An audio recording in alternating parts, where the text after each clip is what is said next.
When I was an undergrad, I wasn't sure what I wanted to do. I thought it'd be rad to work as a videographer, or maybe just lifeguard forever and ever.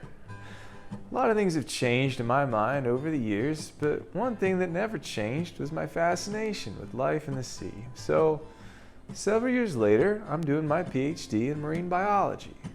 But my friends and family always ask me, well, what exactly do you do?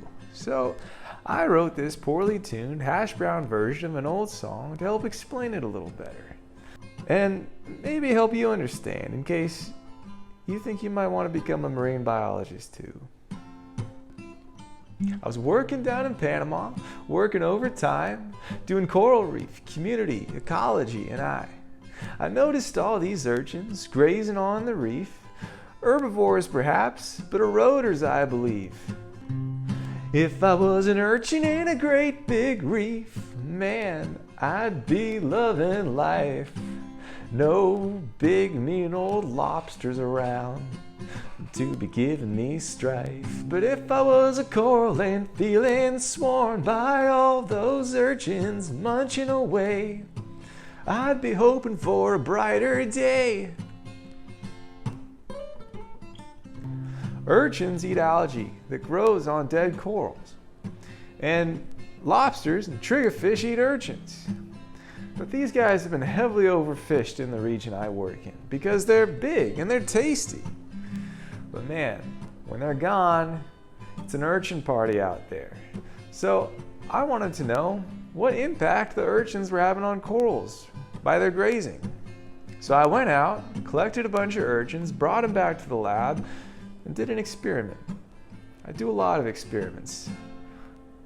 This one was really stinky. If I was a scientist and wanted to know what the urchins were eating for lunch, I think I'd make me an urchin outhouse and collect their dunks. But if you were to come and ask me why does it smell so bad in here, dude, I tell you, it's the urchin poo. The answer's in the urchin poo. So my intern, Natalie, and I, we fed urchins different types of corals for 3 months and then measured the amount of coral material in their poop, which is calcium carbonate. And it turns out, urchins don't really impact live corals, but they erode dead ones, and pretty substantially. And that's bad news for corals, man. They're already facing a lot of problems these days. So that's what I do. I go out, I take observations underwater, and then I design experiments to try to explain the patterns, what I'm seeing. Then I measure a bunch of stuff, compare a bunch of stuff, and write it all up, publish in a scientific journal. So hopefully that gives you a better idea of what it is I do. Hopefully it helps in case you think you want to maybe become a marine biologist too.